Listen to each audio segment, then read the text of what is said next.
Hello, my name is Mike, and I'm a systems engineer for a bank that you've probably never heard of. I have a little time on my hands right now, so I thought I might share my story to see if anyone else has had something similar happen to them. Everything is fine, and there's no reason to be concerned. Please, listen to my story, and if you can respond without panicking, I would appreciate your input. Sheila and I met on the East Coast in one of the largest cities there. I won't specify which, so I don't have to worry about complications later. Our relationship moved quickly, and pretty soon we were living together, and before we knew it, we were married with a child on the way. Our place was nice, but every year, the storm season brought the possibility of home loss. So, rather than constantly worrying about losing our place and all our belongings, we decided to move west. Our daughter, Elaine, was 6 years old by the time we decided to make a change. She had always been quiet, but a couple months before leaving, she was finally diagnosed with a learning disability. We moved into our new house at the beginning of summer. We had struggled to find a school that could provide the help she needed. When we finally found a place that could help care for her, the instructor called us in after the first week. She had always been quiet. She focused on her drawing. She would turn off TVs, radios, and anything else that might distract her. Most of the time, you didn't even see her face, just the top of her head as she focused on her work. As she got older, she continued to focus on her art. Other children branched out, made friends, began to communicate, but not Elaine. Elaine stayed locked in her own world, where she constantly focused on reflecting everything she saw through her pen. Sheila took things harder than I did. At first, she thought it was a phase, that Elaine was just shy and preferred to stay in her own world. She wasn't too concerned, but as the months went by without improvement, Sheila got more scared. It started with her lashing out at me. "You're never around. How do you think she's supposed to get better if you never spend time with her? I spend time with her as much as I can. We both have jobs. There's only so much time in a day. You think this is my fault? I'm saying that I have a full-time job and still spend time with her. Why can't you? Does your job stop you from helping just like me?" Then she started lashing out at Elaine. It must have been a weekend, back when we lived in our old house. I remember watching Elaine sitting next to the window during an afternoon rainstorm. She was frantically trying to capture the motion of the willows that lined our backyard when Sheila called for her. Sheila wanted Elaine to come to the kitchen for a musical therapy. Elaine did not respond. She was completely enraptured with the rainstorm, watching the willows writhe in the shower and breeze. Sheila called Elaine again, more insistent this time. I could hear impatience beginning to curdle in Sheila's voice. "Elaine, your mother's calling you." Elaine's head swiveled to look at me before turning back to the rainstorm. Sheila must have heard me, because a moment later, she came marching out into the living room. It sounded like she was trying to drive her feet through the floor by stomping. Elaine remained oblivious until Sheila grabbed her arm at the elbow.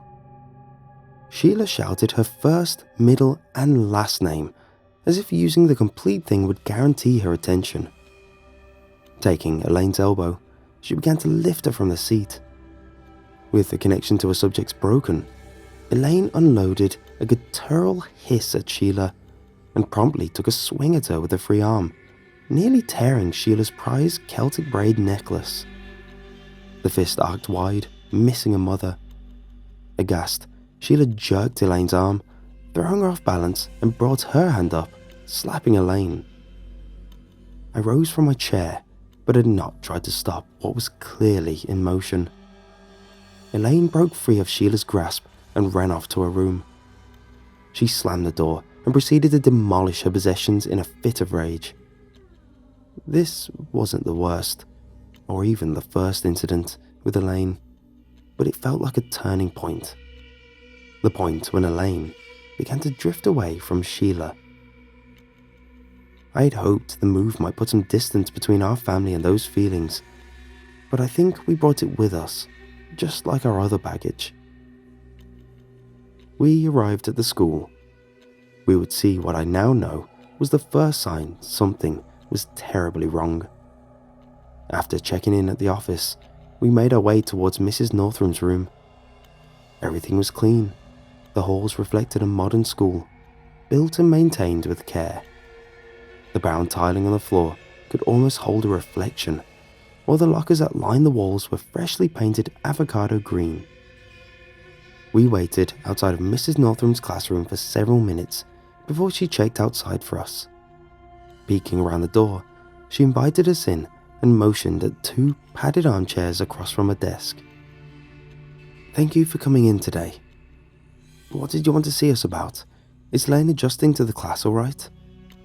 "Well, she seems to be engaging with the activities and doing her classwork.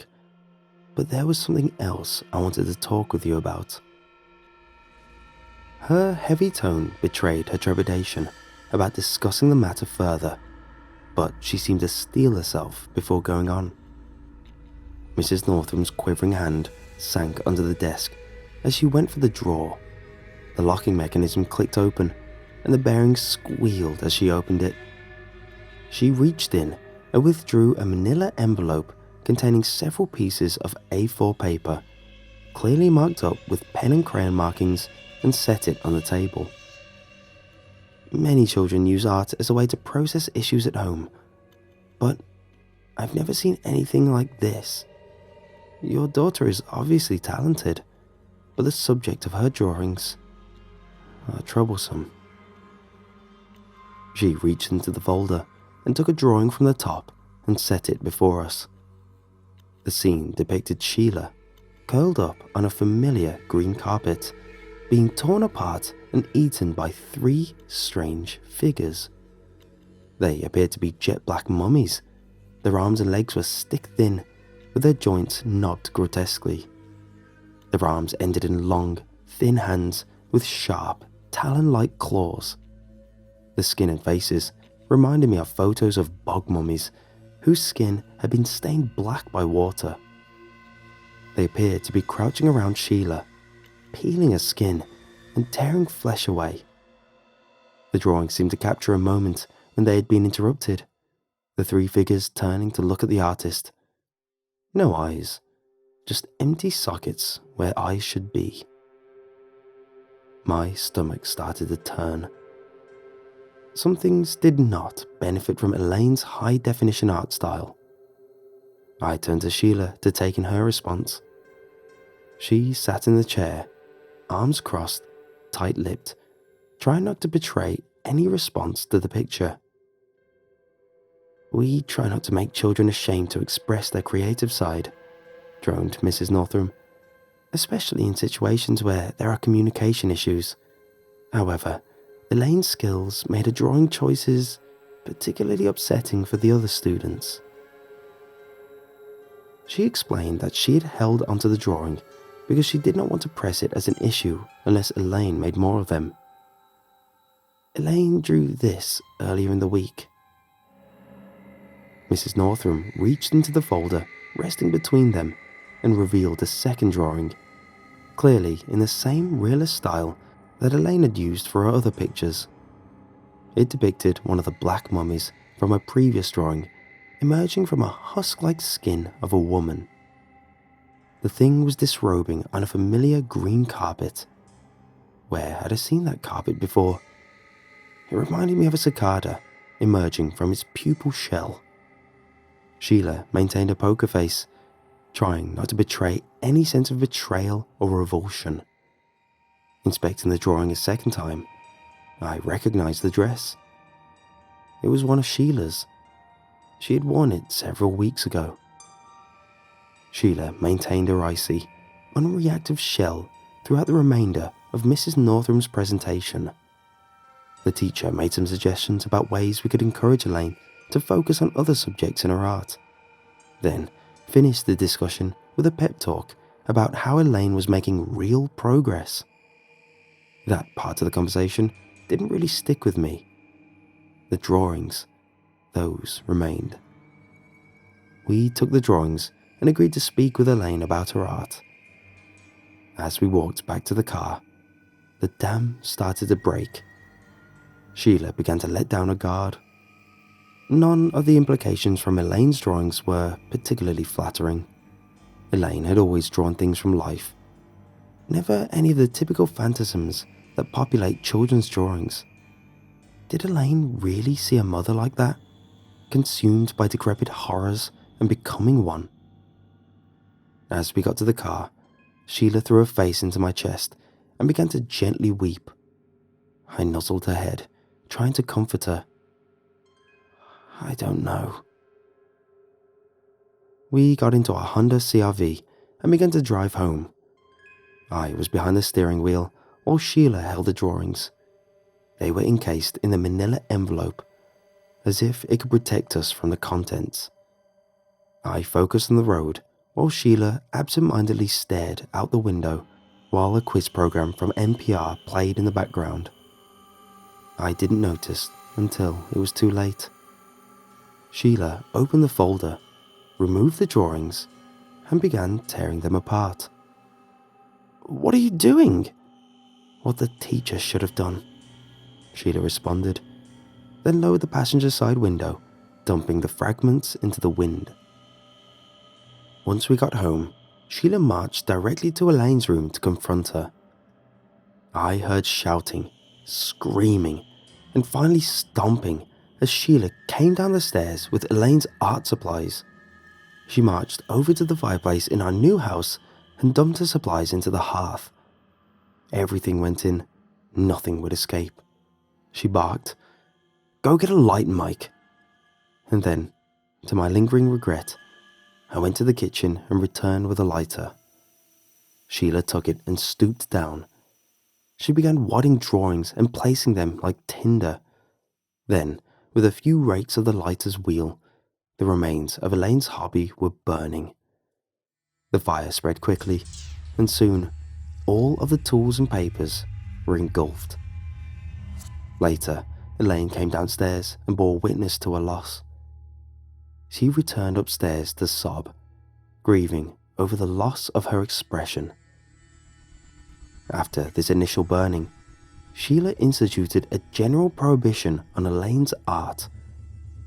Periodically, in the following weeks, Sheila would find napkins with sketches. These always found their way to the fireplace. A few times, I caught glimpses of her pictures. The black mummy figures from her school drawings made regular appearances. In some pictures, they stood over beds, leering ominously. In other drawings, they seemed to be occupying the house, enjoying the amenities. All these drawings, or should I say warnings, were promptly ignored and destroyed. After Sheila began confiscating Elaine's art, their relationship sank even further. Elaine had been making progress and becoming more communicative before art was banned. She would smile when people she recognized entered the room. She now frowned and hissed at Sheila. She would still slip me a picture occasionally. It was always a picture of one of the black mummy things. Elaine and Sheila's drawn-out conflict fed into how I fathered her. Previously, if Elaine had a nightmare, I would go to comfort her. Now, anytime there was an issue, Sheila would assume control, getting out of bed to comfort Elaine, or at least put her back to sleep. Despite being the exclusive source of comfort for Elaine, her and her mother's relationship had only grown more fraught. Within the last couple weeks, Elaine has even refused to eat food Sheila has prepared for her. The second time she refused, I broke down and tried making Easy Mac, which she ate happily. This then touched off an argument between me and Sheila about who was in control of the parent-child relationship. I had just taken a long weekend. Since Elaine was no longer allowed art supplies in her class, she had lost so much of her motivation to go. This made it difficult to get her out of the house, but made her quite happy with a long weekend. Going to work on Tuesday after the long weekend was a letdown. The managers seem to expect you to fit all of the work you didn't do on your day off into the remaining 4 days. After a hectic workday, I pulled into our house's driveway. Popping open the front door, I slid out of the front seat of the CRV and grabbed my work satchel. I walked along the driveway and traced my steps up to the front porch. I stepped up to the front door and grabbed the knob and pushed. The door slid open quietly on its freshly oiled hinges. Stepping into the foyer and onto the green carpet, I was greeted by the sound of Sheila working in the kitchen. "Hello, honey. How was work? Come get some wine from the kitchen." I ambled left, down the hallway to the kitchen. Left-hand side of the hallway was taken up by a large walk-in closet with a door at the front. As I moved closer, the door silently opened. Rather than some boogeyman, Elaine stepped out of the closet and ushered me inside. I think now it would have been better to stay outside and remained ignorant. Playing along, I quickly stepped inside with her. She silently closed the door and flicked on a flashlight. At first, I was blinded by the light pointing at my face. Elaine then aimed it deeper in the closet, past the coats, past the boxes, at the part of the closet I hadn't explored since we first moved earlier in the summer. Leaning against the wall was a long bundle. Black plastic bags were wrapped around a load that I didn't recognize. Why was there a carpet wrapped up in plastic bags resting in our closet? I looked back at Elaine, but she just gestured forward towards the bundle. It certainly hadn't been there when we unpacked. I wended my way through the boxes and clothes to have a closer look. I almost knocked over one of the particular stacks of boxes containing shoes, but caught myself before they were dislodged. The bundle itself leaned against the wall in the far corner. Squaring myself up to the wrappings, I reached out and began to tug at the top. The bags were wrapped tightly, forcing me to pull my pocket knife out. My delicate hacking started to yield progress with a decrepit package. Layers of plastic gave way to what appeared to be leather. Peeling the sack apart revealed a dark, leathery visage. It looked like a face made of jerky. Recognition began to lap at my heels. I felt as if the bottom of my stomach had fallen out. My knees turned to rubber. Bile began to creep up my throat. But when I turned to vomit, I was transfixed by Elaine's stare. I tried to tuck the plastic sheeting back in place to deny the existence of what I saw. Elaine's stare bore into me. She had always known. Reflecting on her change in behavior, it all started to make a kind of sense. The intensified conflict with her mother, the drawings. I had ignored every sign that something was happening since we moved. Swallowing my bile, I turned back to the bags and continued loosening the wrappings. I tried to avoid looking at the face while I went about my work. As I got further, I found a small silver chain hanging about the neck, holding a Celtic braid. It was caked with blood, but it was unmistakable. It was the one that belonged to Sheila. It occurred to me that maybe Elaine's drawings were a more direct warning than a cry for help. The picture of the black mummy creature emerging from Sheila's skin flashed through my head. Was it emerging or entering? I realized where I'd seen that green carpet before. It was the same carpet we had gotten when we moved into the house, the very carpet that laid in the foyer outside. I was ready to confront Sheila, or whatever that thing was. I made my way back towards the closet door, but Elaine threw her arms up as if to prevent me from leaving the closet. I'm lucky she did, because In the next moment, we heard faint footsteps coming from downstairs.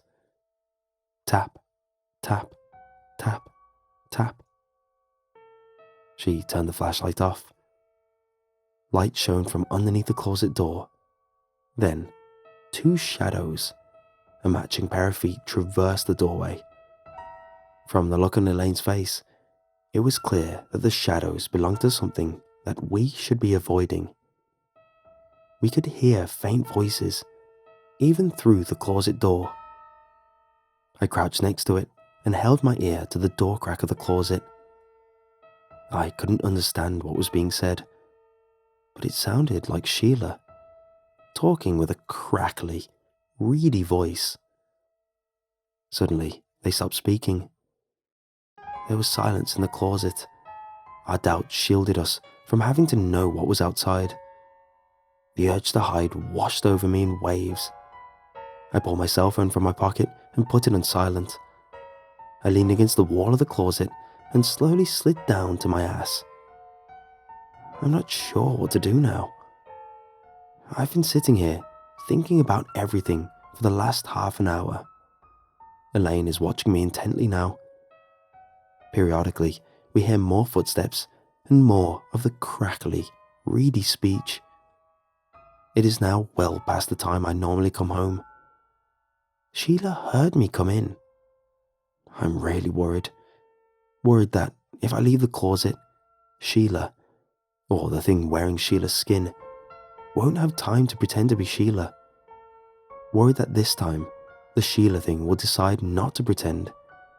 Worried about what will happen to Elaine, who is apparently always known. Whatever I do, I need to choose fast. Sheila just texted me. "Where are you? Winky face."